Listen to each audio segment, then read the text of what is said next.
আপনাদের মৌলভী বাজারের পার্শ্বে কালকে বয়ান করলাম, এক আর্মির অফিসার আসছে, খানার টাইমে দেখা করবে, এই দাড়ি বুড়া, বলে হুজুর রিটায়ার্ডে আছে, আমার ছেলেরা আছে গাজীপুর ক্যান্টনমেন্ট। আমি আপনার একদিন হঠাৎ মোবাইলে বয়ান শুই না, কান্না করে করে দাঁড়িয়ে রাখছি, কিন্তু ওই দিন থেকে কাঁদতেছি, যার বয়ানে দাঁড়িয়ে রাখলাম তারে যদি একটু দেখা করতে পারতাম। ঘুরছি আজকে 7-8-9 বছর, অনেক জায়গায় গেছি, কিন্তু মানুষের ধাক্কায় আর পারি নাই, ফিরাইছি। আজকে একটু সুযোগ পাইছি, একটু মাথায় হাত দিয়ে দোয়া করেন। আমার ছবি দেখাচ্ছে, আমার ছেলেরা এখন আর্মির চাকরি করে গাজীপুর, ওখানেই থাকি। মাওলায় কার কথায় কি করবে বলা যায় না। একজন আলেম বলে হাফিজুর রহমান সাহেবের বয়ান শুনে লাভ নাই। কেন বলে, সে তো সাধারণ গ্রামের মানুষের বয়ান করে, আর আমরা তো আলেমের বয়ান করি, আমগো বয়ান আলেম শুনে। আমরা অনেক ভিআইপি রেকর্ড আছে, আমি রাখি না, কারণ আমি কারো পিছে পড়ার দরকার কি। আমি যদি আল্লাহকে রাজি করে চলি, আর কেউ যদি নেফাকি করে, আল্লাহ ওরে বেইজ্জতি করবে আজার কাও। আমি ওই আকীদা নিয়ে চলি, আমি আল্লাহকে কাছে নিয়ে, আল্লাহকে সাথে নিয়ে চলি। আমার পুঁজি একটা, ওয়াজ কইরা বাসায় যে যায় নামাজ রেডি করি, মালিক দায়িত্ব শেষ, হাজিরা দিতে আসছে, আমার কিছু নাই। তুমি সম্মান দিয়া কুয়াকাটা বঙ্গোপসাগর থেকে সিলেটের চেয়ারে বসাইছো, গুনার কারণে ফালাইয়া দিও না। কলিজার যুবক, পর্দার আড়ালের মা বোনেরা, আমি যে এতক্ষণ আপনাদের বয়ান শুনাইতেছি, একবারও কিন্তু বলি নাই সবাই আমার মতো হুজুর হয়ে যাও, একবারও বলি নাই তাবলিগে যাও, পীরের কাছে যাও, কওমি মাদ্রাসায় যাও। বরং আমি ভিন্ন লাইনে একটু কথা বলি। আমি আপনাদের হুজুর বানাবার বয়ান করতে আসি নাই, মাওলানা মুফতি মুহাদ্দিস আর মাদ্রাসামুখী বানাবার জন্য বয়ান করতে আসি নাই। এই লাইনে বয়ান করনেওয়ালা আলেমের অভাব নাই, আর আমার দেশে মাওলানা মুফতি মুহাদ্দিসের আলহামদুলিল্লাহ অভাব নাই। আমার দেশে আদর্শ ডাক্তারের বড় অভাব, আদর্শবান ইঞ্জিনিয়ারের অভাব, আদর্শবান প্রফেসরের অভাব, আদর্শবান ওসি ডিসি এসপির বড় অভাব। আর যদি আমার প্রত্যেকটা থানা জেলার ওসি ডিসি এসপি 5 ওয়াক্ত নামাজি, দাড়িওয়ালা, কোরআন তেলাওয়াত করনেওয়ালা হতো, কোরআনের বয়ান করার জন্য কোন সুদখোরের পেছনে অনুমতির জন্য দৌড়াতে হতো না। এজন্য আমি যুবকদেরকে পরামর্শ দেই, সারা দেশে ঘুরে ঘুরে, ও যুবক, তুমি স্কুলে পড়ো, কলেজে পড়ো, চাকরি করো, ব্যবসা করো, ডাক্তার হও, প্রফেসর হও, ইঞ্জিনিয়ার হও, ওসি ডিসি এসপি হও, তুমি একজন র্যাব আর্মি পুলিশের চাকরিজীবী হও, কিন্তু আমার ছোট একটা দাবি তোমাদের কাছে, যুবক বাবা, বেয়াদব হইও না। যুবকরা বলতে পারো, হাফিজ ভাই ডাক্তার হব, বেয়াদব হব না, কথার ব্যাখ্যা কি? স্বর্ণাক্ষরে লিখে রাখবা, ঘরের দরজায় টানায় রাখবা, ভালো করে লেমিনেটিং করে বাধাই করে টানায় রাখবা আমার কথাগুলো। 3 জায়গায় বেয়াদবি করবা না, খোদার কসম করে বলি, 3টা জায়গায় যদি বেয়াদবি করো, মরার আগে পঙ্গু হয়ে বিছানায় পড়ে যাবা, লিখে রাখো ভালো করে। এবং এটাও লিখো, এই 3 জায়গার দোয়া যদি নিতে পারো, আল্লাহর কসম তুমি ডাক্তার হলো, গোটা দুনিয়ার মধ্যে তোমার সম্মান বেড়ে যাবে, গোটা দুনিয়ায়। তুমি বুঝো না, বুঝ কম। সারাদিন মোবাইলে আকাম, সারা রাত মোবাইলে আকাম করলে আর ব্রেন ঠিক থাকবে কিভাবে? এখন তোমাকে মাও ভয় পায়, বাবাও ভয় পায়, কারণ তুমি এত বড় চরিত্রহীন বেয়াদব। মাও তোমাকে বাধা দিলে তুমি মাকে মারবা, সেই ভয়ে মা কাছে আসে না, কারণ তুমি সারা রাত মোবাইলে জেনার গুনাহ করো, চোখের জেনা, হাতের জেনা, জবানের জেনা, অন্তরের জেনা। কেউ জানেন, আমার মালিক তো জানেন। তোমার চেহারাটার মধ্যে কোনো নূর নাই, কোনো আলো নাই, কোনো মোহব্বত নাই, আকর্ষণ নাই। শুধু গুনার কারণে। আব্দুল ইবনে আব্বাস রাদিয়াল্লাহু আনহু বলেন, যারা গুনাহ করবে তাদের চেহারায় কোনো নূর থাকবে না, নূর থাকবে না, রিজিকে বরকত থাকবে না, হায়াতে বরকত থাকবে না। রে বাবা, আজকে দেখো না রে যুবক, মোবাইলে আকাম করার জন্য মায়ের মানিব্যাগ চুরি করো, টাকাই না এমবি বড়, বাবার পকেট মারো, আর তোদের জাতি ভাই গোটা দুনিয়াটাকে গরম বানায় প্রমাণ করে দিয়ে গেল। দুনিয়াতে সবাই রে টাকা দিয়া কেনা যায়, আমি বান্দাকে টাকা দিয়া কেনা যায় না। আলহামদুলিল্লাহিল্লাযী জাআলাশ শামসা ওয়াল কমারা বিহুসবান ওয়ান নাজমা ওয়াশ শাজারা ইয়াসজুদান ওয়া ফাদ্দালা জামানান আলা জামান কামা ফাদ্দালা মাকানান আলা মাকান ওয়া ইনসানান আলা ইনসান ওয়া নাশহাদু আল লা ইলাহা ইল্লাল্লাহু ওয়াহদাহু লা শারীকা লাহু লা জিদ্দা লাহু ওয়া লা নিদ্দা লাহু ওয়া লা মিসলা লাহু ওয়া নাশহাদু আন্না সাইয়্যিদানা ওয়া মাওলানা মুহাম্মাদান আবদুহু ওয়া রাসূলুহু।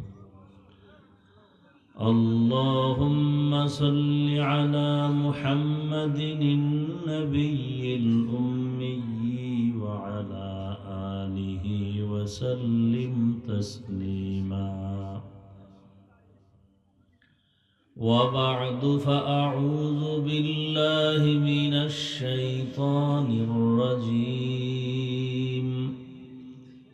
بسم الله الرحمن الرحيم.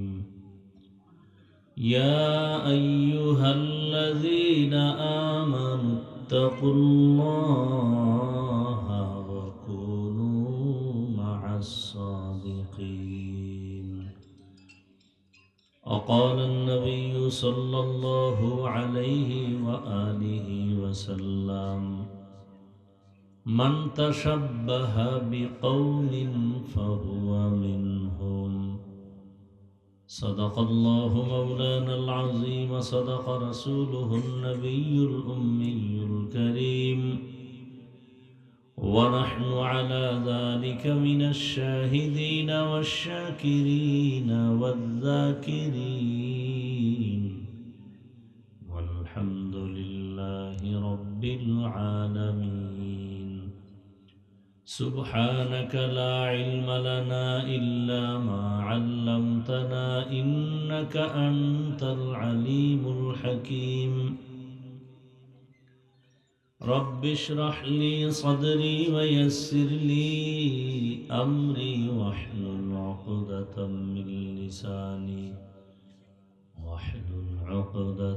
من لساني يفقه قولي. حقیقت کھل جائے گی بوقت امتحان تیرے،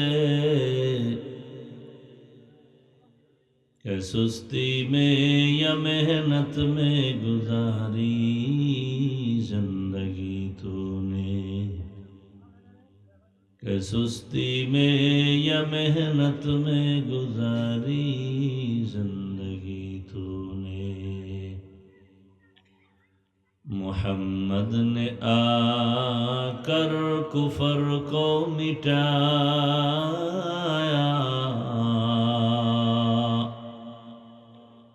کفر کو مٹا کر صداقت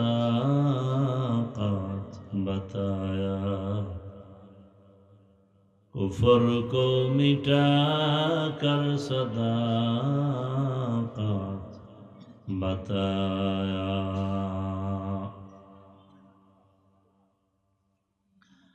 আল বারাকা মাদ্রাসা এতিমখানা কর্তৃক আয়োজিত ইসলামী মহাসম্মেলন 29 ডিসেম্বর 2025।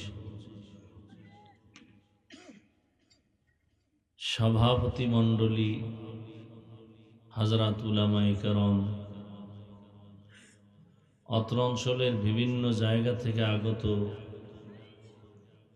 আল্লাহ পাকের আশিকিন, জাকিরিন, শাকিরিন, মুহিব্বিন, মুরব্বিয়ানে আযম, কলিজার টুকরা আমার সমবয়সী যুবক বন্ধুগণ, স্নেহের ছোট ভাই, পর্দার আড়ালে মা বোনেরা,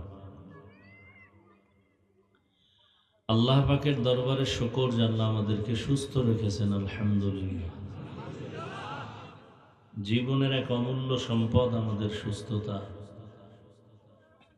টাকা পয়সা, বাড়ি গাড়ি যা কিছুই থাক, অসুস্থ জীবন থাকলে এ জীবনের আর কোনো দাম থাকে না। টাকা পয়সা, বাড়ি গাড়ি তেমন না থাকলেও যদি সুস্থ জীবন পাওয়া যায়, এর থেকে সুখী জীবন আর হতে পারে। আল্লাহ আমাদের সুস্থতাকে দয়ার নজরে দায়েমান কবুল করেন। এখনো যারা অসুস্থ, আল্লাহ তাদেরকেও পূর্ণ সুস্থতার নেয়ামত দান করেন। উলামায়ে হযরত আলোচনা করেছেন, আরো করবেন। মাঝে আমি আপনাদের দোয়া নিতে আসছি এবং সংক্ষেপ কিছু কথা বলার নিয়তে কোরআনে হাকিমের এক আয়াত ও রসুলের হাদিস থেকে একটি হাদিসের অংশ পড়েছি। আয়াত ও হাদিসের আলোকে ইখলাস ও রুহানিয়তের সমন্বয়ে কিছু কথা বলার মতো, শুনবার মতো আমাকে আপনাদের সকলকে রব্বুল আলামিন তৌফিক দান করেন। অন্যের জন্য দোয়া করলে নিজের জন্য আগে কবুল হয়। বান্দা চাইলে কিছুই হয় না, আল্লাহ চাইলে সব হয়।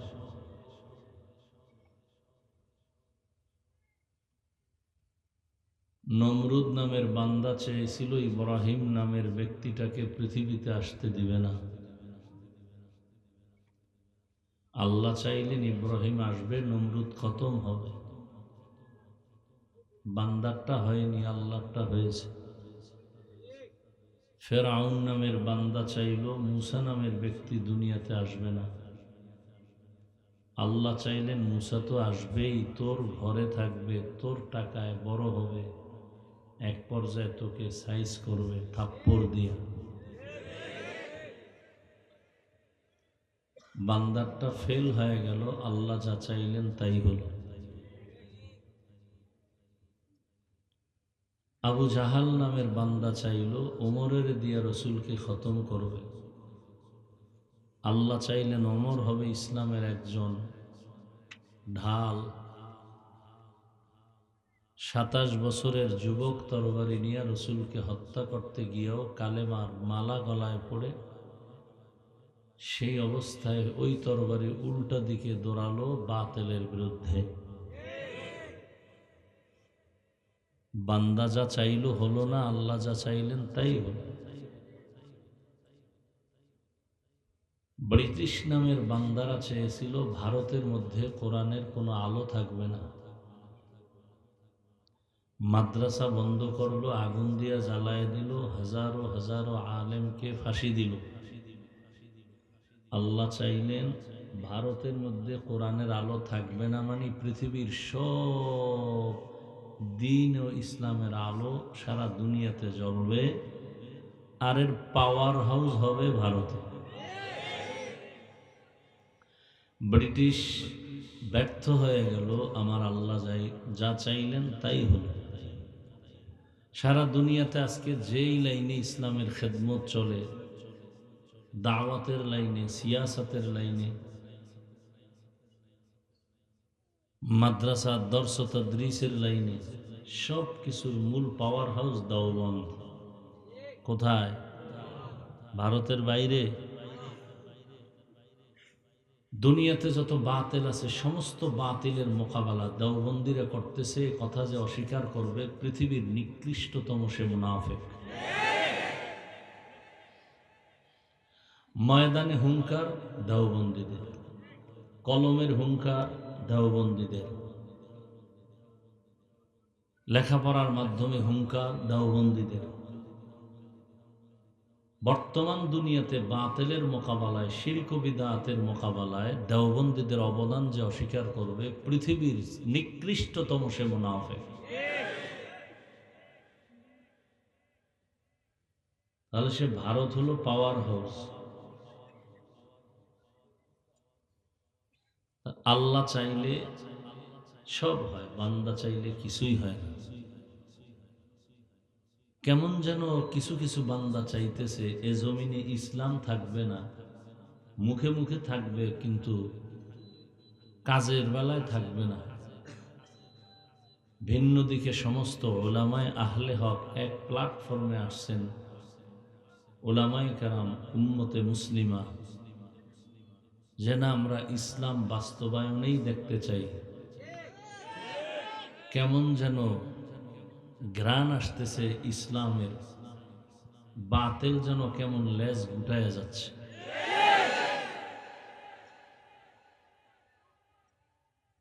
গান শিখাইতে শিক্ষক পাঠাচ্ছে স্কুলে, আলেমরা নাইমা বলল হবে না,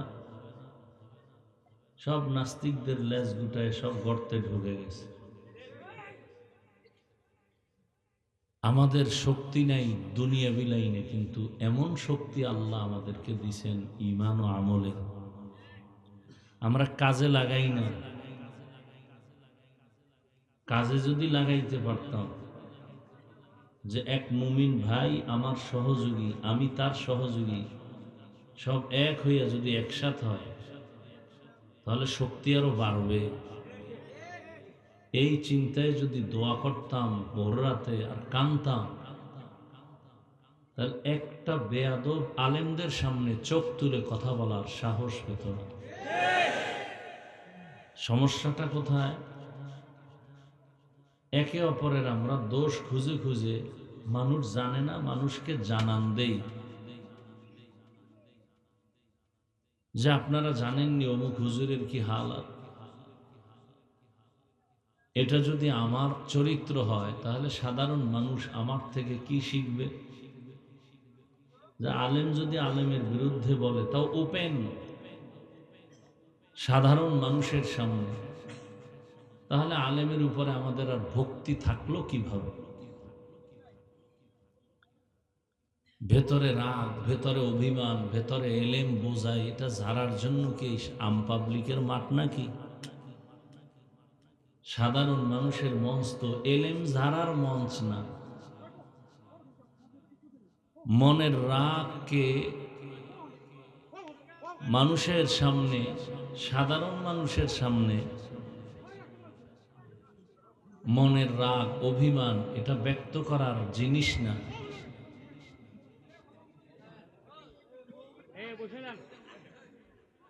বরং আমাদের আচরণটা এমন হতে হবে যে সমস্ত মানুষ যেন আমাদেরকে দেখে শিখে যে আমরা একজন মুমিন আর একজন মুমিনকে ছাড় দিতে জানি, ভালোবাসার টানে, দ্বীনের স্বার্থে। আল্লাহ, কঠিন এক হালাত,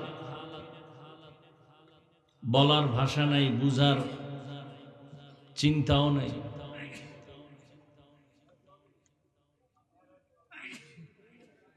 আমাদের অনৈক্য, আমাদের দূরত্ব এ জাতিকে হতাশার দিকে নিয়ে যাচ্ছে। আমি তো বলতে চাই না বিষয়গুলো, এরপরও বলে এসে যায়। আমি তো চ্যালেঞ্জ দিছি, আজকে সব আলেম এক হয়ে যায়, এক সপ্তাহ পরে দেশ চালাবে আলেমরা। আর ঘরে ঘরে যদি আলেম তৈরি হয়, ঘরে ঘরে লিখে রাখেন কথাগুলো, ব্যানার করে টানায় দেন।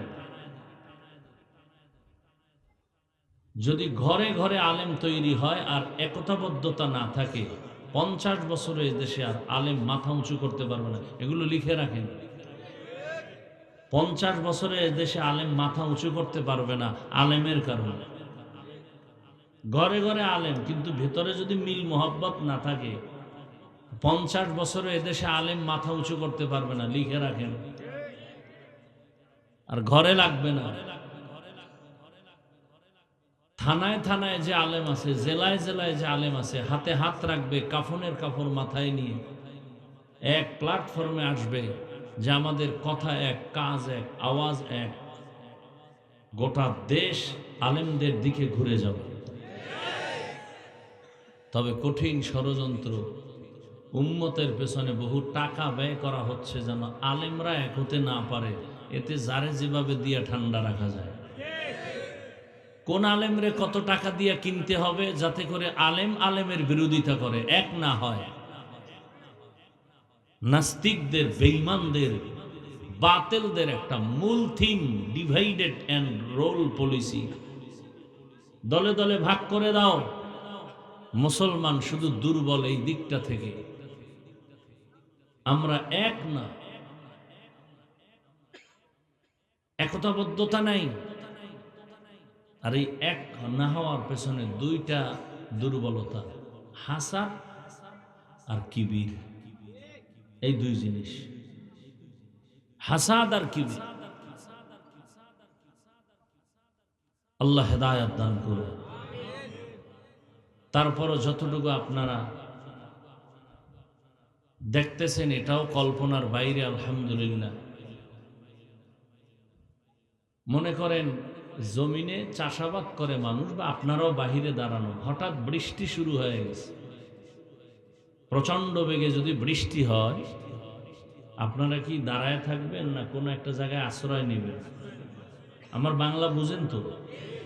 আচ্ছা, এখন একজনে কয় আমি যে আশ্রয় নিব কোন একটা ঘরে। কোথায় ভাই? কথা বলতে হবে।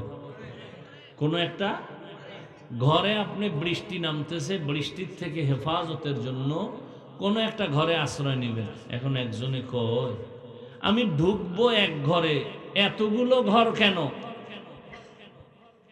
তাহলে সে জীবনে বৃষ্টির থেকে আশ্রয় পাবে? তাহলে বুদ্ধিমানের কাজ কি? কাকে দৌড় দে, দৌড় দিয়ে যে কোনো একটা ঘরে ঢোক। ঢোকার পরে যদি দেখো যে সেই ঘরের ছিদ্র দিয়ে পানি ভরে, এবার ওখানে বসে গবেষণা কর, ভালো ঘর কই, ওখানে যাব। তাহলে প্রত্যেক মুমিন মুসলমান এই কথায় একমত হওয়া যে উলামায়ে কেরামের দিকে আমাদের দৌড় দিতে হবে। চতুর্মুখী বাতিল, হিংস্র আক্রমণ কখন ধরে ফেলবে, কখন গুলিবিদ্ধ হবে। শুনলাম আজকে উলামায়ে কেরামদের কার উপরে নাকি হামলা হয়েছে, বোমা হামলা শুনলাম। জানি না সত্য মিথ্যা, আমি তো ফেসবুক চালাই না।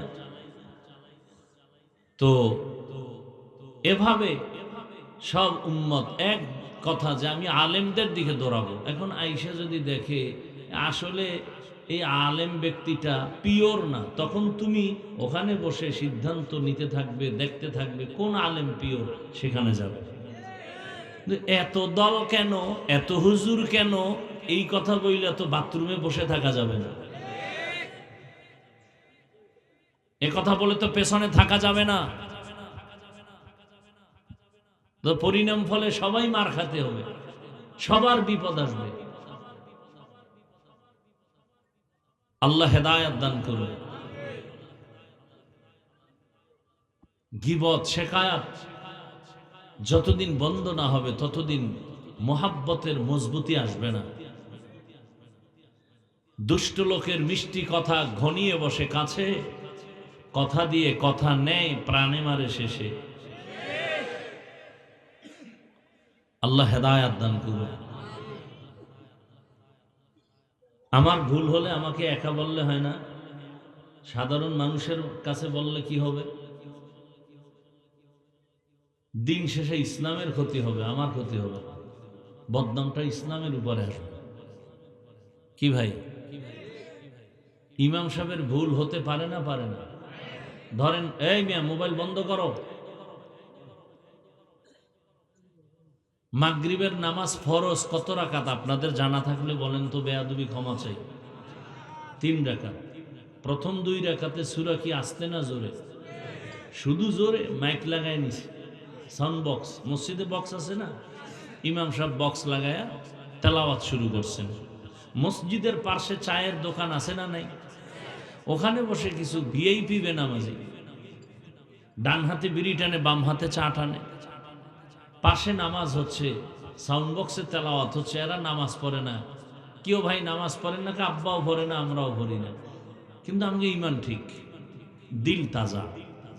তো এরা চা টানে আর বিড়ি টানে, হঠাৎ আল্লাহর কি কুদরত, আলহামদু সূরার মধ্যে ইমামের ভুল হয়ে গেছে, আর সে ভুলটা মাইকের আওয়াজ এসে চায়ের দোকানে ঢুকছে। তো একটা কাপ ফালা এক টের পাইছস নি কি? ইমাম সাহেব তো কাম ঘটায় দিছে। কি বলে? আলহামদুর ভিতরে ভুল। আর একটা লোকমা দে, কি দাও? চায়ের কাপ ফালায়া পার্শ্বে জানালা দিয়ে বাইরে দাঁড়ায়, ইমাম সাহেব কামটা ঠিক হয় নাই, ঠিক করেন। কি দিছে? লোকমা দিছে। আসলে কি লোকমা এটা না বেয়াদবি? হ্যাঁ, ভালো করে বুঝার চেষ্টা করেন। লোকমার নামে এটা চূড়ান্ত গাদ্দারি আর বেয়াদবি, এটা লোকমা নয়। এই লোকমা দেওয়াও জায়েজ নাই, ইমামের নেওয়াও জায়েজ নাই। এখন লোকমা ভুল হলে তো লোকমা দিতে হবে, সিস্টেম আছে না, নিয়ম আছে না? কি নিয়ম? লোকমাকে দিবে বলেন না কেন? তো পেছনে 500 মুসল্লি জোরে একটা চিৎকার দিবে লোকমা। যদি এরকম সবাই মিলে 500 মুসল্লি একটা চিৎকার দেয়, তাকায় দেখবে ইমাম নাই, জায়গা ধুইয়া পড়ছে, স্টক করছে এগো চিৎকারে, হবে? নিয়ম আছে। কি নিয়ম? বলে ইমাম সাহেবের পেছনে একজন যোগ্য ব্যক্তি দাঁড়াবে, এলাকার বড় সুদখোর। এ যোগ্য না? সুদখোরকে যোগ্য না হলে তো মসজিদের সভাপতি হয় কিভাবে, সেক্রেটারি হয় কিভাবে? সুদখোর, ঘুষখোর, গাঞ্জাখোর, ধর্ষক, খুনি, এরাই তো যোগ্য। না হয় পৃথিবীর শ্রেষ্ঠ জায়গা আল্লাহর ঘর, সেই জায়গার জিম্মাদারি একটা বেনামাজি হাতে নেয় কিভাবে? এখন সে লোকমা দিবে সম্ভব? একজন আলেম পেছনে দাঁড়াবেন, ইমাম সাহেব তেলাওয়াত করতেছেন কোরআনের ভেতর থেকে, যদি অর্থের গরমিল হয়ে যায় জের জবরে, এটা বুঝার মতো মেধা থাকবে ওই পিছনের ব্যক্তির, এবং সে তখন লোকমা দিবে এবং তার লোকমা ইমাম গ্রহণ করবে। এদেশে ওলামায়ে কেরাম ভুল হতেই পারে। লোকমা দেওয়ার মতো কি বড় আলেম ওলামা নাই? আপনি কেন ফেসবুকে আলেমদের বিরুদ্ধে কলম ধরলেন আর বলেন এ বিষয়টা ঠিক হয় নাই? আমি বলবো আপনি পৃথিবীর নিকৃষ্টতম বেয়াদব। আলেমের ভুল যারা ওপেন পাবলিকের সামনে সমালোচনার ঝড় তুলে আলেমের ইজ্জতের উপর আক্রমণ করে, এরা বেয়াদব।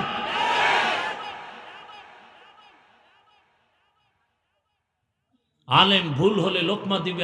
এই যে আমার হযরত এখানে বসে আছেন, দেশের শীর্ষস্থানীয় ওলামায়ে কেরাম অভাব নাই,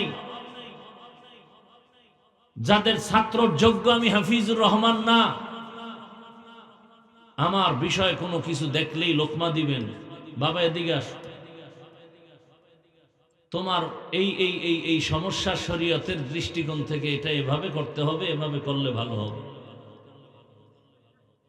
তার লোকমা আমি নেব। এটা মাইকে বলার কিছু নাই।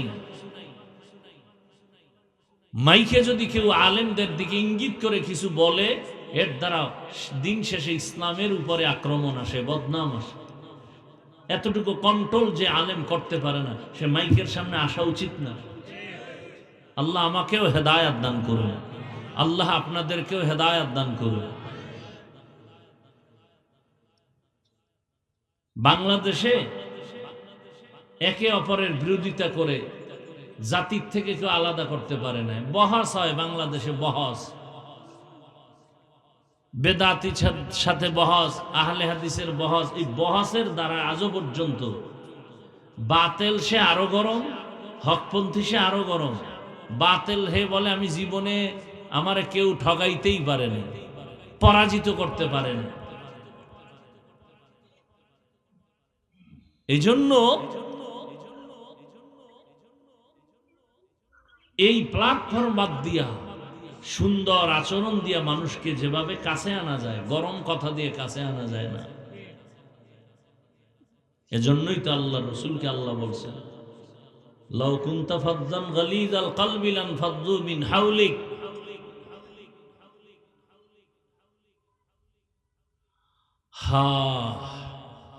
মুসা নবী ফেরাউনকে দাওয়াত দিতে যাইতেছেন, আল্লাহ তাআলা বলে দিলেন, ফাকুলা লাহু কওলান লায়্যিনান লাআল্লাহু ইয়াতাযাক্কারু আও ইয়াখশা। ও মুসা, ও হারুন, দুই ভাই যে যাও, ফেরাউন না জীবনে কালেমা পড়বেন আমি আল্লাহ জানি, কিন্তু খবরদার নরম ভাষায় বয়ান লাগায় দিও, গরম মেজাজ দেখাইবা না। কওলান লায়্যিনান লাআল্লাহু ইয়াতাযাক্কারু আও ইয়াখশা, নরম ভাবে যদি কথা বলো এর দ্বারা দুইটা উপকার হবে, গবেষণা করবে, ফিকির করবে, আর তার মধ্যে একটা ভয় কাজ করবে। এই আয়াতের ব্যাখ্যা করতে গিয়ে মুফতি শফি রহমাতুল্লাহ আলাইহি পাকিস্তানের, তিনি বলেন, ও দুনিয়ার বক্তা সাহেবরা, তোমরা যারা জনগণের সামনে বয়ান করো, তোমরা কিন্তু কেউ মুসা নবীর মতো দামি না, আর শ্রোতারাও কিন্তু ফেরাউনের মতো খারাপ না। আল্লাহ জানে ফেরাউন জীবনে কালেমা পড়বে না, তো আল্লাহ তো বলা দরকার ছিল ফেরাউনের জনমের মতো সাইজ করবা। আমার মালিকের নিজাম ভিন্ন, নরম ভাষায় আগাও, নরম কথাগুলো, নরম জিনিসগুলো কঠিন কঠিন জায়গায় চলে যায়। পানি বড় সফট, এজন্য কোনো জায়গায় আটকায় না, জায়গায় জায়গায় ফাঁকে ফাঁকে ঢুকে যায়। নরম কথাগুলো মানুষের হৃদয়ের ভেতরে ঢুকে যায়, আর চোখ থেকে পানি বের হয়। এজন্যই তো আল্লাহর ভয়ের কথা নরম, জান্নাত ও জাহান্নামের বয়ান নরম। এই বয়ানগুলো করলেই কেমন যেন ঠান্ডা আওয়াজে মানুষের হৃদয় কেড়ে নেয়, চোখে পানি আসে, কান্না করে। বড় কঠিন হালাত। মুফতি শফি রহমাতুল্লাহ আলাইহি বলেন, এই শ্রোতা তুমি যে বয়ান করো, তুমি তো মুসা নবীর মতো বক্তা না, শ্রোতারাও কিন্তু ফেরাউনের মতো খারাপ না। অতএব আল্লাহ যদি ফেরাউনের সাথে নরম ভাবে বয়ান করতে বলেন, তুমি গরম বলবা কেন? এই শ্রোতা তো আমার গোলাম না, আমার মুরিদ না, কিন্তু এই শ্রোতারা যে আমাকে ভালোবাসে আসছেন, এরা আওয়ামী লীগ করে, বিএমপি করে, কত লাইনে দৌড়ায়, টাকার আশায় আসে নাই, খাওয়ার জন্য আসে নাই, একমাত্র দ্বীনের মোহাব্বতে আসছেন। অতএব এদেরকে আপনার গাও এমন ব্যবহার দেও জানো প্রত্যেকটা মানুষ তোমার দিকে আগায় যায়, একসময় হেদায়েতের দরজা পেয়ে যাবে, একসময় হেদায়েতের রাস্তা পেয়ে যাবে। বড় কঠিন হালাত। আল্লাহ তাআলা যে আয়াত আমি পড়েছি, আল্লাহ বলেন, ইয়া আইয়ুহাল্লাযীনা আমানুত্তাকুল্লাহ, দুনিয়ার মুমিন তোমরা আল্লাহকে ভয় করো। আমি হাফিজুর রহমান আপনাদের সন্তানের মতো, কারো ভাইয়ের মতো বুঝাবার জন্য বলি, এই ছোট বয়সে তুফান তো কম যায় নাই জীবনটার উপরে। আল্লাহ টিকায় রাখছেন এখনো আপনাদের দোয়া, মা বাবার দোয়া, উলামায়ে কেরামের নেক নজর। আমার জীবনের কোনো ইলম আমল কিচ্ছু নাই, তবে একটা পুঁজি আমার আছে, আমি বেয়াদবি করি না, আদব নিয়ে চলার চেষ্টা করি। আমি যদি কোনো মুরব্বীর সাথে একসাথে হাঁটি, দিনের বেলা বা রাতের বেলা হোক, যখন দেখি মুরব্বীর ছায়া পড়ছে শরীরে, ওই ছায়ার মধ্যেও যেন আমার পাও না লাগে, এতটুকু খেয়াল করে হাঁটি। আমি ঘড়ি হাতে দেই না, যতটুকু বয়ানের টাইম দেখার জন্য তাও ডান হাতে দিছি। ছাত্র জীবনে আমার ওস্তাদ বলছে, বাম হাতে ঘড়ি দিবি না, যদি দাও। ঘড়ি দেওয়া সুন্নত না, মুস্তাহাব না। ইতিহাসে বলে বাদশাহ হারুন রশিদের যুগে ঘড়ির আবিষ্কার হয়েছে। এতটুকু আদব রক্ষা করে চলার চেষ্টা করি। আল্লাহ পর্যন্ত টিকায় রাখছেন। তো সম্মানের সাথে আলহামদুলিল্লাহ দোয়া করবেন যেন ইখলাস নিয়ে চলতে পারি। ইখলাসের গাড়িতে কোনো তেল লাগে না, চলতেই থাকবে চলতেই থাকবে, জান্নাত পর্যন্ত চলবে। হ্যাঁ, আল্লাহ তাআলা বলেন, আমি আল্লাহকে ভয় করো, তাকওয়া অর্জন করো, আকুনু মা'আস সাদিকিন। জমিনে কিছু আল্লাহর প্রিয় বান্দা আছে, তাদের বন্ধু হইয়া থাকো। রহমতের নবী বলেন, মান তাশাব্বাহা বিকৌমিন ফাহুয়া মিনহুম। যে ব্যক্তি যার সাথে বা যেই দলের সাথে সম্পর্ক রাখবে, ভালোবাসা রাখবে, কিয়ামতের দিন তাদের সাথে উঠবে। আপনার আমার উঠা বসা চলাফেরা ভালোবাসা যদি আব্রাহাম লিঙ্কনের আদর্শের সাথে থাকে, তাহলে হাসরের ময়দানে তার সাথে উঠতে হবে। আপনার আমার চলাফেরা উঠা বসা ভালোবাসা যদি মাও সেতুনের আদর্শের সাথে থাকে, কিয়ামতের দিন তাদের সাথে উঠব। আপনার আমার চলাফেরা উঠা বসা ভালোবাসা যদি এরশাদ সাহেবের আদর্শ নিয়ে থাকি, তো তার সাথে হাসর হবে। মুজিবুর রহমান, শেখ মুজিবুর রহমান সাহেবের আদর্শের সাথে যদি থাকে, তার সাথে হাসর হবে। জিয়াউর রহমান সাহেবের আদর্শের সৈনিক হইয়া যদি চলি, তার সাথে হাসর হবে।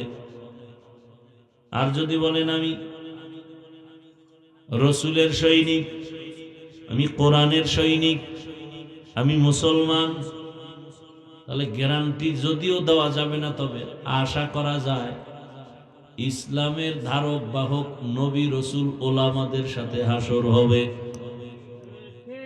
কিভাবে বুঝেন আমার কথা? হ্যাঁ, বুঝেন। বয়ান সবাই জানেন, শুধু বুঝের অভাব, এই জন্য ঝামেলা। বুঝ ঠিক নেই, এজন্য এক আল্লাহর গোলাম হইয়াও নীতি আদর্শ এক নেই। আমার দাড়ি আছে, আপনার দাড়ি নেই, অথচ আপনিও মুসলমান, আমিও মুসলমান। আপনার আল্লাহ আমার আল্লাহ এক, নবী এক, কোরআন এক, কাবা এক, ধর্ম এক, কালেমা এক, বিদায় বেলা কাফনের সংখ্যা এক। আপনার আমার 3 কাফন, মা বোনের 5 কাফন। কালারও এক নাকি আলাদা? কালার একটু আলাদা হবে।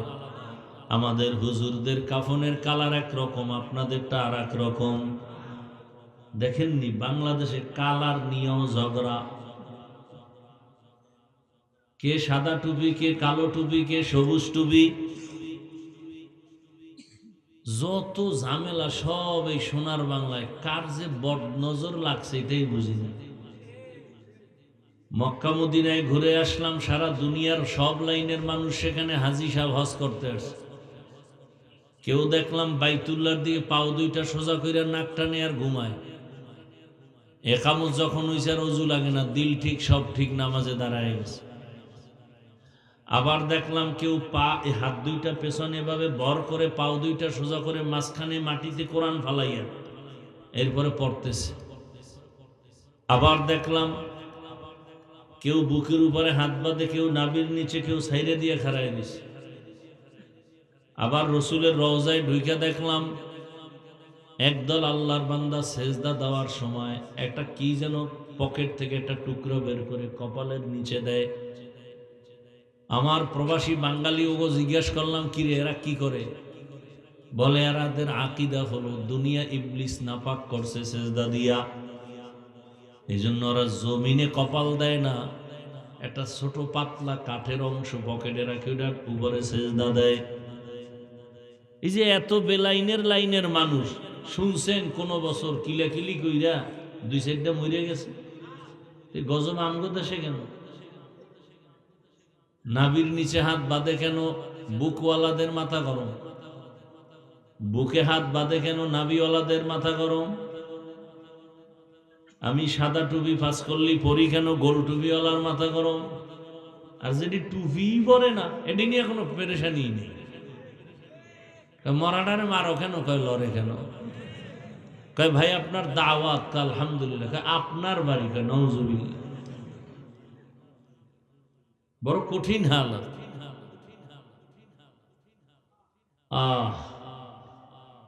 আমি হাফিজুর রহমানের দ্বারা যদি শরীয়তের কোনো লঙ্ঘন কিছু হয়, তাহলে আমাকে বাধা দেওয়া আপনার জন্য ওয়াজিব।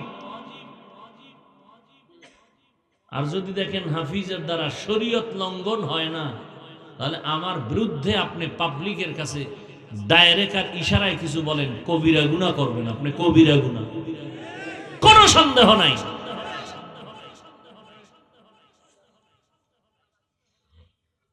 আল্লাহ হেদায়েত দান করুন। নবীজি বলেন, যে ব্যক্তি যার সাথে, যেই দলের সাথে, কওমের সাথে সম্পর্ক থাকবে, কিয়ামতের দিন তার সাথে হাসর হবে। এটাকে আমরা বাংলা ভাষায় একটা কবিতার মতো, ছন্দের মতো বলে, যার সাথে যার মোহাব্বত, জানেননি এটা, তার সাথে তার কিয়ামত। এইবার আপনার উপরে কিন্তু স্বাধীনতা আছে, আমার দায়িত্ব খালি বুঝানো, আর কিছু না। এই যে এক আল্লাহর গোলাম, এক নবীর উম্মত, তাহলে সবার দাড়িও থাকবে এক লাইনে, টুপিও এক, হয়তো থাকলে সব টুপিওয়ালা, না থাকলে সব টুপি ছাড়া। অথচ আমি টুপি খুলতে চাই না, আর আপনি কেমন ভিআইপি মুসলমান যে টুপি দিতে চান না, আপনাকে আলাদা টুপির বয়ান দেওয়া লাগে। আমি দাড়ি কাটতে চাই না, আপনি রাখতে চান না। এই তোমাদের কি হেদায়েত হয়ে গেছে নাকি? না বিড়ি টানতে যাও, যাও বিড়ি টাইনে আবার আইও।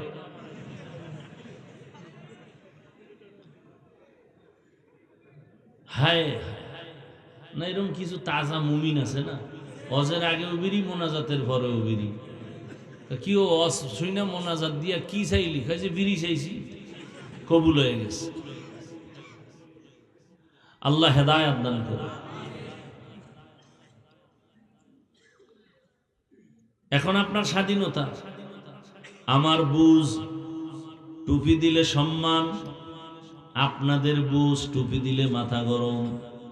দেখছেন, বুঝটা যেদিন ঠিক হয়ে যাবে, সেদিন কলেজের প্রফেসরও টুপি পরবে। বুঝ যেদিন ঠিক হয়ে যাবে, তখন র্যাবের চাকরিওয়ালাও নামাজ ধরে ফেলবে। আপনাদের মৌলভী বাজারের পার্শ্বে কালকে বয়ান করলাম, এক আর্মির অফিসার আসছে, খানার টাইমে দেখা করবে, এই দাড়ি বুড়া, বলে হুজুর রিটায়ার্ডে আছে, আমার ছেলেরা আছে গাজীপুর ক্যান্টনমেন্ট। আমি আপনার একদিন হঠাৎ মোবাইলে বয়ান শুই না, কান্না করে করে দাঁড়িয়ে রাখছি, কিন্তু ওই দিন থেকে কাঁদতেছি, যার বয়ানে দাঁড়িয়ে রাখলাম তারে যদি একটু দেখা করতে পারতাম। ঘুরছি আজকে 7-8-9 বছর, অনেক জায়গায় গেছি, কিন্তু মানুষের ধাক্কায় আর পারি নাই, ফিরাইছি। আজকে একটু সুযোগ পাইছি, একটু মাথায় হাত দিয়ে দোয়া করেন। আমার ছবি দেখাচ্ছে, আমার ছেলেরা এখন আর্মির চাকরি করে গাজীপুর, ওখানেই থাকি। মাওলায় কার কথায় কি করবে বলা যায় না। একজন আলেম বলে হাফিজুর রহমান সাহেবের বয়ান শুনে লাভ নাই। কেন বলে, সে তো সাধারণ গ্রামের মানুষের বয়ান করে, আর আমরা তো আলেমের বয়ান করি, আমগো বয়ান আলেম শুনে। আমরা অনেক ভিআইপি রেকর্ড আছে, আমি রাখি না, কারণ আমি কারো পিছে পড়ার দরকার কি? আমি যদি আল্লাহকে রাজি করে চলি, আর কেউ যদি নেফাকি করে, আল্লাহ ওরে বেইজ্জতি করবে আজার কাল। আমি ওই আকীদা নিয়ে চলি, আমি আল্লাহকে কাছে নিয়ে, আল্লাহকে সাথে নিয়ে চলি। আমার পুঁজি একটা, ওয়াজ কইরা বাসায় যে যায় নামাজ রেডি করি, মালিক দায়িত্ব শেষ, হাজিরা দিতে আসছে, আমার কিছু নাই। তুমি সম্মান দিয়া কুয়াকাটা বঙ্গোপসাগর থেকে সিলেটের চেয়ারে বসাইছো, গুনার কারণে ফালাইয়া দিও না।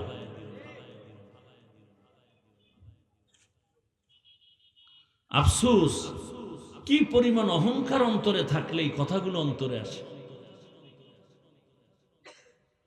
আরে ভাই, আমি তো হাদিস পড়াইতে পারি না, ওখানে ছাত্রকে আমি তালিম দিতে পারি না, যে পারে আমি তার জন্য দোয়া করি যে ওই কাজটা আমার দ্বারা হচ্ছে না, যার দ্বারা হোক আল্লাহ তাকে তুমি হেদায়াতের উপরে মজবুত রাখো, হায়াত বাড়াও, ইজ্জত বাড়াও। আর হাদিস তো আপনারা ওলামায়ে কেরাম জানেন, অন্যের জন্য দোয়া করলে সাথে সাথে একজন ফেরেশতা চলে আসে। আল্লাহ বলেন কার জন্য দোয়া করলো? কয় অমুক শাইখুল হাদিসের জন্য। কি দোয়া করলো? আল্লাহ তাকে হেদায়েতের উপরে ইজ্জতের জীবন দিন। আল্লাহ কয় প্রথম ওর জন্য কবুল করলাম, এরপরে শাইখুল হাদিসের জন্য। এটা হাদিস। আমি দোয়া করলাম এই এলাকার সব মানুষকে আল্লাহ মাফ করে দেন, সাথে সাথে একজন ফেরেশতা আল্লাহ পাঠাইছেন। আল্লাহ তো জানেন। জিজ্ঞাসা করেন কার জন্য দোয়া করলো এই ছেলেটা? কয় পুরা এলাকার জন্য। কি দোয়া করছে? কয় আল্লাহ মাফ করে দাও। কয় নিজের জন্য মাফ চায় না? কয় না। আল্লাহ কয় ফেরেশতা সাক্ষী থাক, আগে এই বান্দাকে মাফ করলাম, এরপরে বাকিদেরকে।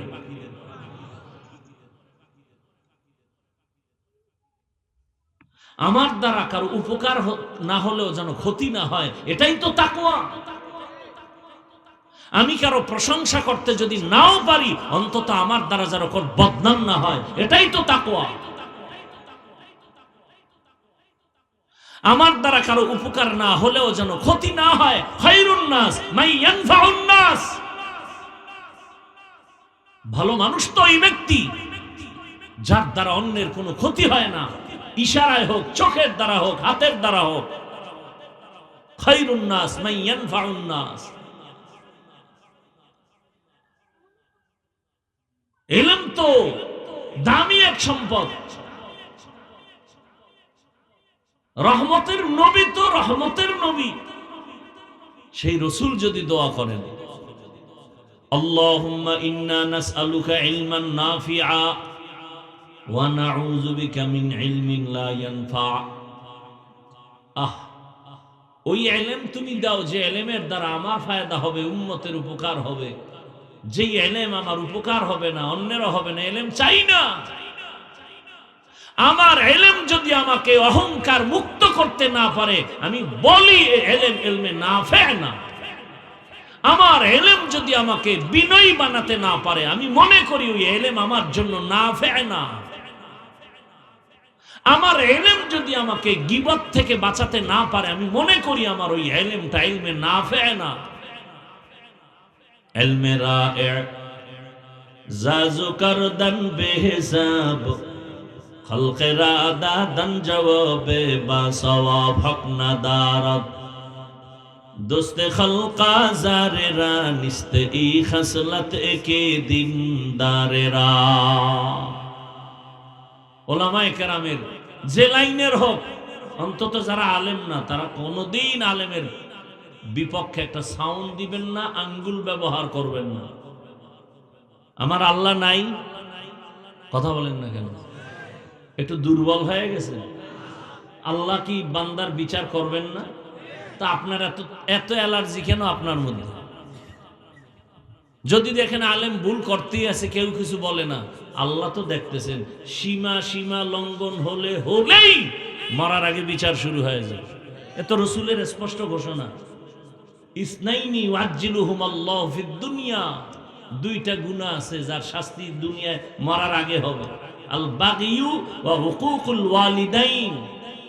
জুলুম করলে বিচার হবে মরার আগে, মা বাবার সাথে বেয়াদবি করলে বিচার হবে মরার আগে।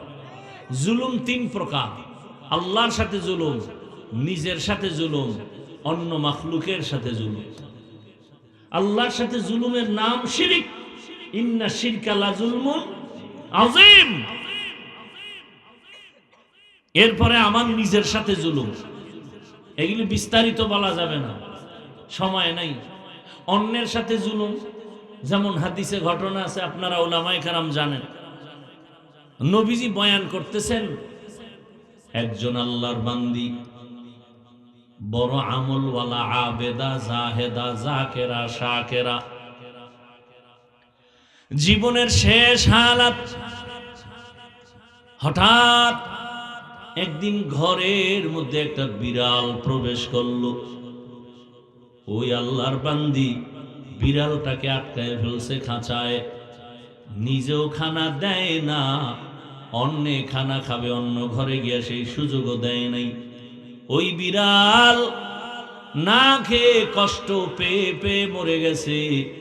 সাথে সাথে গায়েবী আওয়াজ আসছে, রে বান্দি, জীবনে যত নেক আমল করেছো এই সামান্য জুলুমের কারণে তোমার সব আমল নষ্ট হয়ে গেল। বড় কঠিন হালাত। হকনা দারাত দোস্তে খলকা জারেরা মিস্তে ই খসলত একে দিনদারেরা। এজন্য আল্লাহ তাআলা বলেন আমাকে ভয় করো, ভয়। বারবার আল্লাহ বলেন আমাকে ভয় করো, কোরআনের শুরুতেও শেষেও। যালিকাল কিতাবু লা রাইবা ফীহি হুদাল লিল মুত্তাকিন ওয়াত্তাকু ইয়াওমান তুরজাউনা ফীহি ইলাল্লাহ। বারবার বারবার আল্লাহ বলেন আমাকে ভয় করো। আরো আশ্চর্যের কথা, যেই রহমতের নবীর এত গুণগান, যার গুণগান না বললে নামাজ হয় না, যার গুণগান ছাড়া বয়ান চলে না, সেই রহমতের নবী যার কোনো গুনাহ নাই, যে রহমতের নবীর জন্য আমার আল্লাহ বড় আশিক, ওই নবীকেও আল্লাহ বলেন আমাকে ভয় করেন, তাকওয়া অর্জন করেন। ইয়া আইয়ুহান নাবিয়্যুত্তাকিল্লাহ ওয়ালা তুতিইল কাফিরিনা ওয়াল মুনাফিকিন। হরকে দারত খৌফে হকদার দিল মদম জন্নতুল মাওয়া দেহদ ও রামকাম জুজবা হক ছি জে মখাজ ইনসুজা ফজলে উআ মস্তে দর জুমলা জাহান। ভাইরা আমার, কলিজার যুবক, পর্দার আড়ালের মা বোনেরা, আমি যে এতক্ষণ আপনাদের বয়ান শুনাইতেছি, একবারও কিন্তু বলি নাই সবাই আমার মতো হুজুর হয়ে যাও, একবারও বলি নাই তাবলিগে যাও, পীরের কাছে যাও, কওমি মাদ্রাসায় যাও। বরং আমি ভিন্ন লাইনে একটু কথা বলি। আমি আপনাদের হুজুর বানাবার বয়ান করতে আসি নাই, মাওলানা মুফতি মুহাদ্দিস আর মাদ্রাসামুখী বানাবার জন্য বয়ান করতে আসি নাই। এই লাইনে বয়ান করনেওয়ালা আলেমের অভাব নাই, আর আমার দেশে মাওলানা মুফতি মুহাদ্দিসের আলহামদুলিল্লাহ অভাব নাই।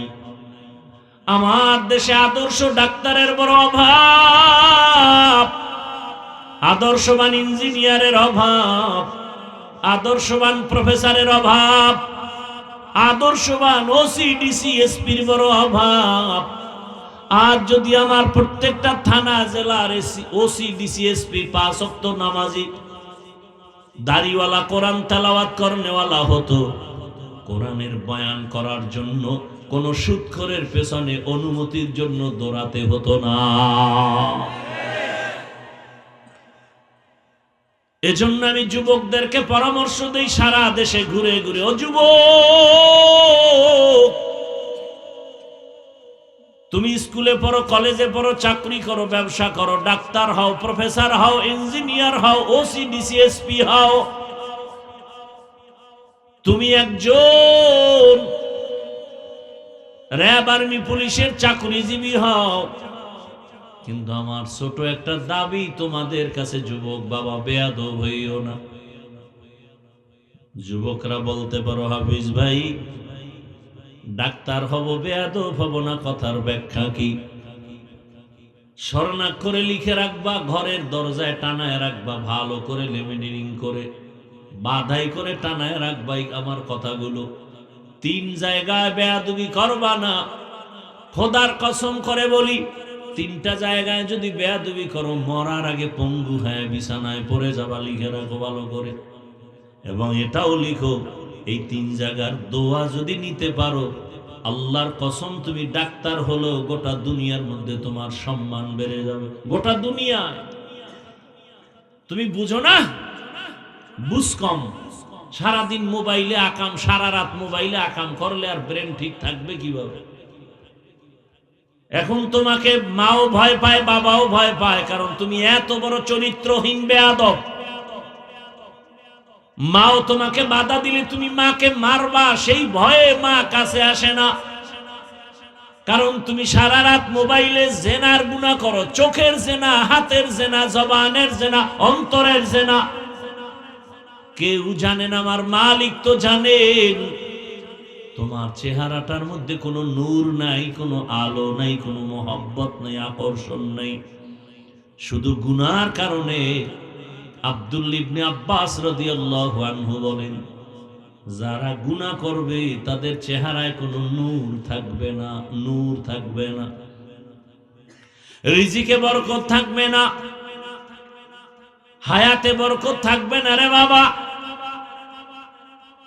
আজকে দেখো না রে যুবক, মোবাইলে আকাম করার জন্য মায়ের মানিব্যাগ চুরি করো, টাকাই না এমবি বড়, বাবার পকেট মারো। আর তোদের জাতি ভাই গোটা দুনিয়াটাকে গরম বানায় প্রমাণ করে দিয়ে গেল, দুনিয়াতে সবাইরে টাকা দিয়া কেনা যায়, আমি বান্দাকে টাকা দিয়া কেনা যায় না। রক্তের ফোঁটা জমিনে স্পর্শ করলো, গোটা দুনিয়া জাগরণ হয়ে গেল। এই যুবকেরা, মইরে গেছো, মইরেই যা, মরলে আসলেই মর। তোর চরিত্রহীন এইরকম জিন্দেগি নিয়ে লাভ কি, যে তোর মা তোরে বড় দোয়া করে কখন চাকার তলে ঢুকে যাবে, তুই মর। তোরে মা ভয় পায়, একটা মা সন্তানকে কোনোদিন কি ভয় পাওয়ার কথা? তাহলে কত বড় বেয়াদব হলে, চরিত্রহীন লম্পট হলে ওই সন্তানকে মা ভয় পায়। কত বড় বেয়াদব ছাত্র হলে শিক্ষক ওই ছাত্রকে ভয় পায়। মা সন্তানকে বুকে লাগাবে, শিক্ষক আলিঙ্গন করবে, আর এত বেয়াদব আর চরিত্র নষ্ট যে শিক্ষক ওকে দেখলেই ভয় পায়। মা সন্তানকে কিছু বলে না, ভয় কখন মারে আমাকে। আর এরকম দুর্ঘটনা তো সোনার বাংলায় অহরহ চলছে। এরে আমার কলিজার যুবক, তুই মোবাইলে আকাম গুনাহ দেখার জন্য, এমবি ভরার জন্য মায়ের টাকা চুরি করো, বাবার টাকা চুরি করো। আর তোদের লাইনের জাতি যুবক রাস্তা দিয়া হাঁটে, মানুষ এসে এসে টাকা দেয়। দেখছেন নি কারবার? এ যুবকরা দেখছো? বানায় বলতেছি, 50,000 টাকার বান্ডিল নিয়ে এসে নেন, অ্যাকাউন্টে কোটি কোটি টাকা জমা মানুষ পাঠাচ্ছে। যুবকরা বল, ফেসবুকের গোলামি করো বল, কোনদিন তোদের ওই জাতি যুবকটা কোনদিন কি লাইভে এসে বলছে আমার টাকা দাও? এরপর কি লজ্জা হয় না? তসবি টানো, ভোটের আগের রাত্রে বিক্রি হবি 500 টাকায়। কোন দিন আসবে সেই বরকতের রাত আর তাহাজ্জুদের বরকতি সময়? সেই সময় 500 টাকায় বিক্রি হয়ে যাবে মানুষরূপী জানোয়ারগুলো। বাজারে গিয়ে একটা ভালো বড় মুরগি কিনবা 800 থেকে 1000 টাকা, একটা ছাগল কিনবা 15,000 থেকে 20,000 টাকা, একটা গরু কিনবা 1 লাখ টাকা। আশরাফুল মখলুক সোনার বাংলার মানুষ বিক্রি হয় 500 টাকায়। আমি বলি ওটা মানুষ না, ওটা পশু। আমি বলি না, পশু না, বরং কুত্তার থেকেও খারাপ, শুয়োরের চেয়েও খারাপ। দলিল নিবি? দলিলটা নিয়ে নে, রেকর্ড করে নে। আল্লাহ বলেন সূরা আরাফ 9 পারা, ওয়ালাকাদ যারানা লিজাহান্নামা কাসীরাম মিনাল জিন্নি ওয়াল ইনস লাহুম কুলুবুন লা ইয়াফকাহুনা বিহা ওয়া লাহুম আ'য়ুনুন লা ইউবসিরুনা বিহা ওয়া লাহুম আযানুন লা ইয়াসমাউনা বিহা উলাইকা কাল আনআমি বাল হুম আদাল্লু উলাইকা হুমুল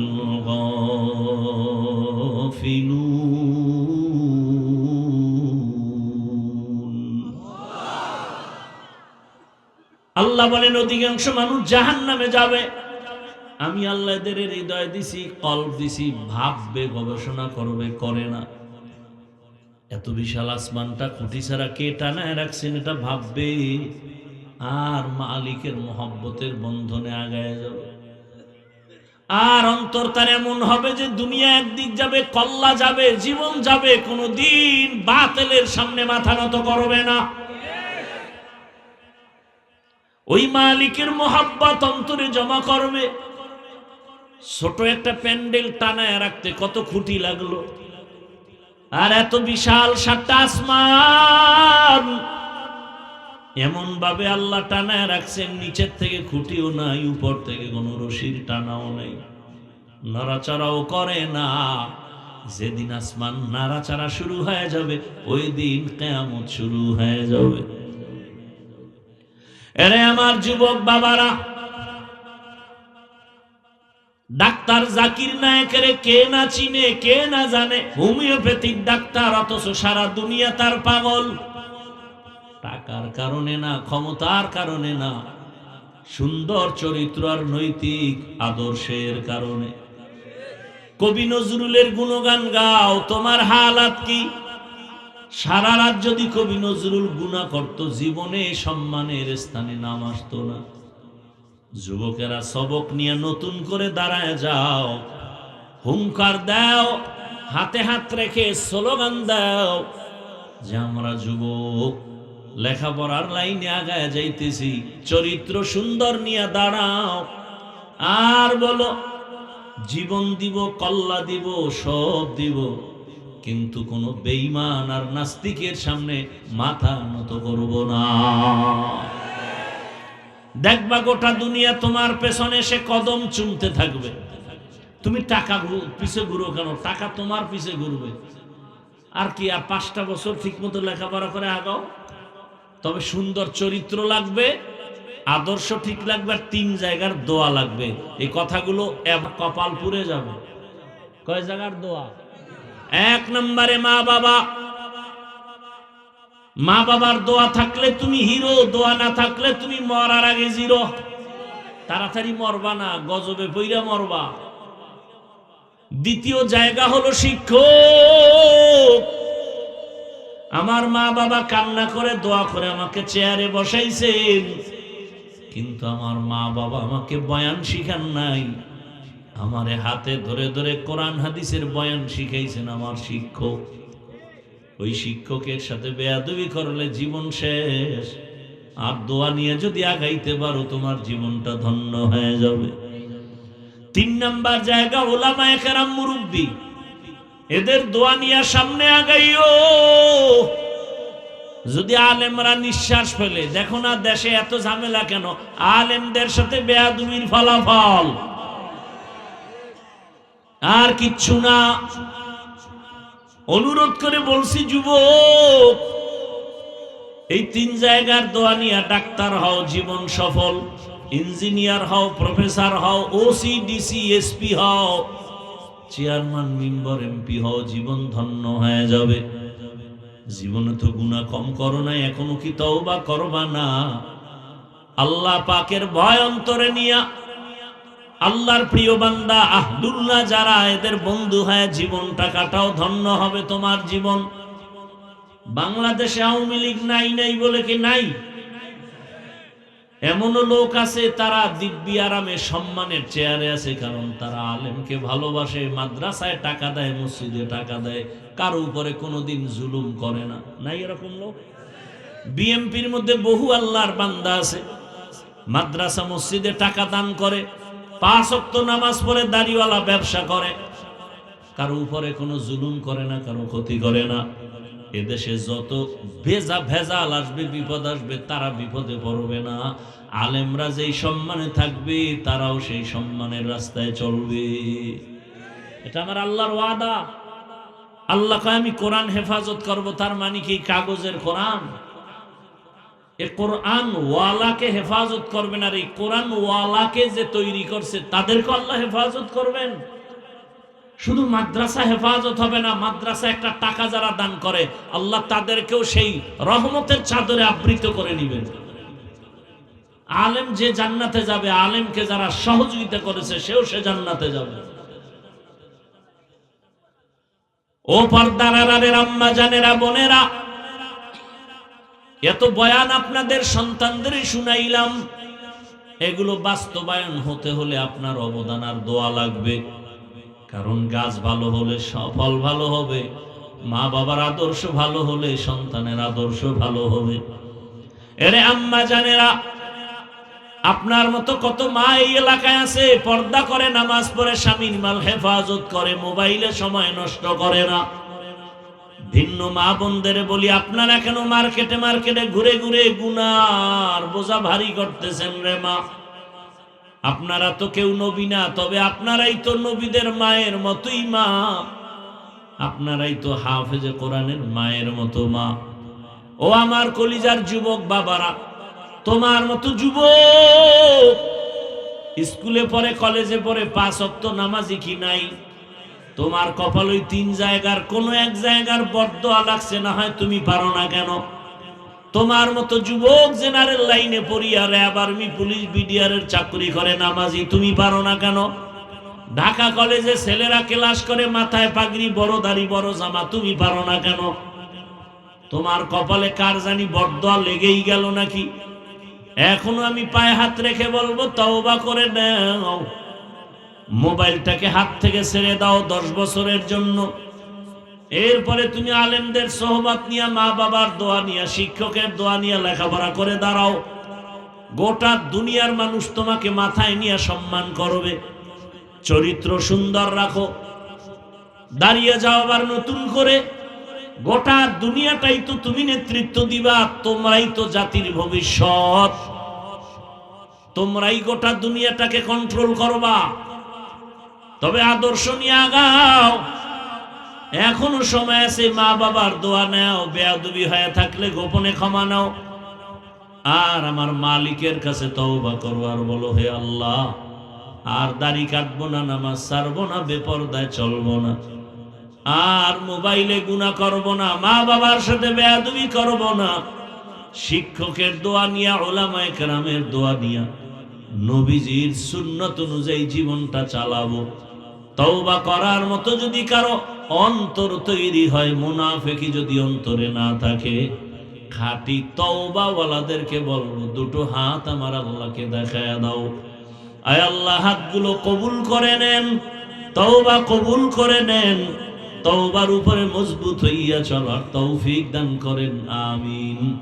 আলহামদুলিল্লাহি রাব্বিল আলামিন, والصلاة والسلام على سيد الأنبياء والمرسلين وعلى آله وأصحابه أجمعين يا أرحم الراحمين يا أرحم الراحمين يا أرحم الراحمين رب ارحمهما كما ربياني صغيرا اللهم إنك عفو كريم تحب العفو فاعف عنا اللهم إنا نسألك رضاك والجنة ونعوذ بك من سخطك والنار اللهم ارحمني بترك المعاصي اللهم ارحمني بترك المعاصي اللهم ارحمني بترك المعاصي اللهم إنا نعوذ بك من البرص والجنون والجذام وسيء الأسقام اللهم إنا نسألك علما نافعا ورزقا واسعا وشفاء من كل داء يا حي يا حليم يا عزيز يا كريم بحق إياك نعبد وإياك نستعين اللهم إنا نسألك بأن لك الحمد لا إله إلا أنت المنان يا بديع السماوات والأرض يا ذا الجلال والإكرام يا حي يا قيوم ربنا لا تزغ قلوبنا بعد إذ هديتنا وهب لنا من لدنك رحمة إنك أنت الوهاب